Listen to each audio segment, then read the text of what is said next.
aí pessoal, como vocês estão? Eu espero que vocês estejam muito bem. Bom, para quem não me conhece, eu sou a professora Ana Paula Mendorfer e esse é o Logos Reis. Isso mesmo pessoal, agora além do Facebook e do Instagram, também estaremos aqui no YouTube a partir dessa semana. Quer saber como? Daqui um segundo eu te conto. Então, vem comigo!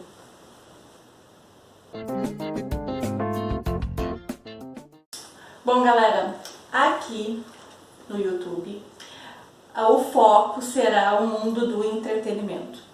Eu já tenho colocado postagens, eu e a minha equipe, é claro, temos colocado postagens desde o início da página no Facebook e do Instagram, há mais de um ano, um pouquinho mais de um ano atrás, sobre a relação da lógica com os filmes, com as séries, com novelas, certo?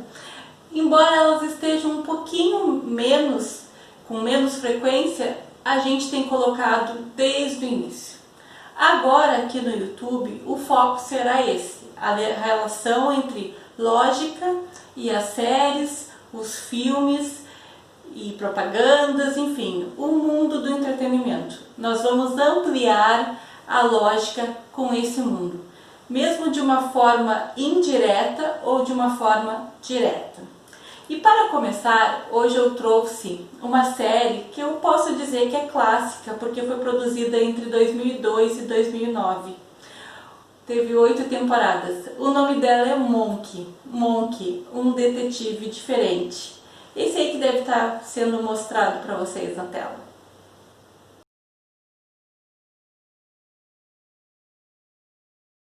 Galera, para quem não viu Monk, eu indico que assistam, porque é muito legal. A premissa inicial do Monk é o seguinte: ele é um cara que sempre foi um detetive brilhante. Na verdade, ele tinha o dom de descobrir as coisas, de saber como as coisas funcionavam por meio da dedução. Isso mesmo, a dedução que a gente usa lá na lógica. Mas ainda não vou fazer essa relação para vocês. Primeiro eu vou falar sobre a série.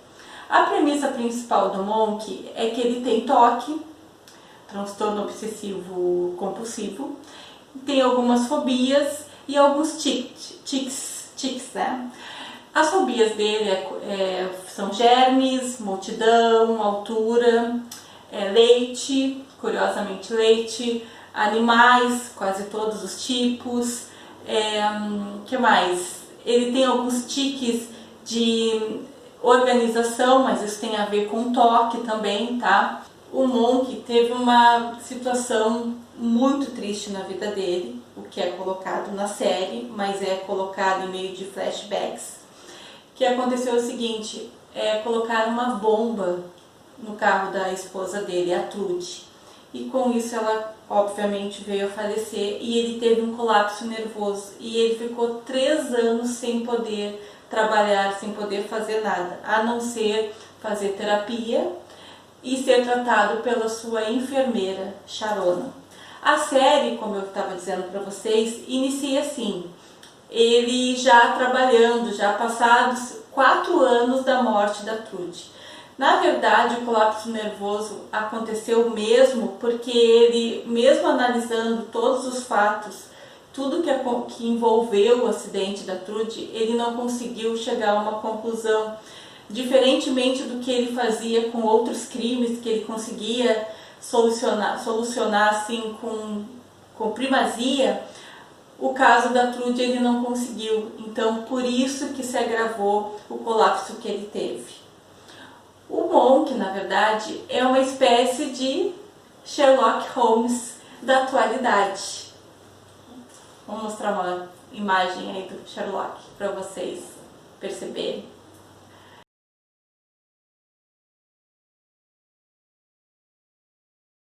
Ele não tem nenhuma semelhança direta com Sherlock, mesmo porque falta ele o seu fiel escudeiro, o Watson, o médico Watson, né?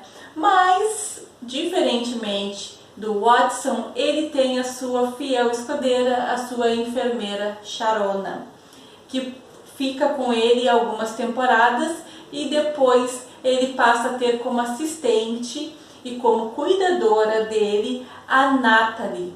A Natalie tem uma personalidade um tanto diferente da Sharona. A única semelhança que elas têm na realidade é que cada uma delas tem um filho. A Natalie tem uma menina e a Sharona tem um menino.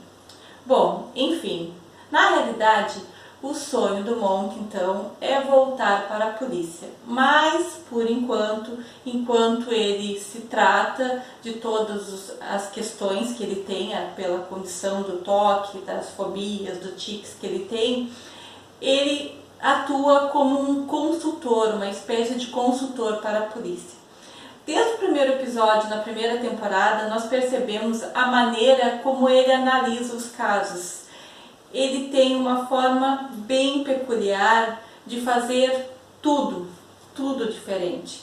Ele faz uma espécie, como a Sharona dizia, de Sherlock Holmes Zen.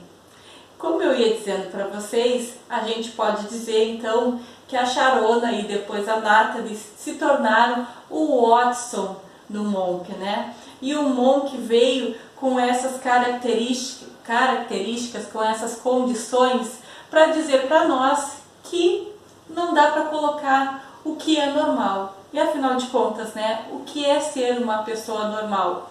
Bom, gente, essa é uma interpretação minha. Mas voltando, a maneira como ele analisa cada cena de crime é diferente porque ele fica colocando as mãos assim, zen, né, como a Sharona diz, analisando cada detalhe, avaliando o todo para perceber as questões particulares, o que está fora do lugar na realidade. E é isso que eu digo para vocês, que eu coloquei anteriormente, que é chamado de uma espécie de método dedutivo. Porque como eu venho dizendo para os meus alunos, e agora eu vou colocar para vocês, a dedução ela é bem assim. Ela parte de uma ideia geral e particulariza, e busca particularidades, vamos colocar assim. Mas aí vocês podem me perguntar, como assim, professora? Como parte assim de uma ideia geral e particulariza? Bom, é bem simples. Uma ideia geral, um conceito. Por exemplo, se eu disser assim para vocês, todos os mamíferos têm pelos.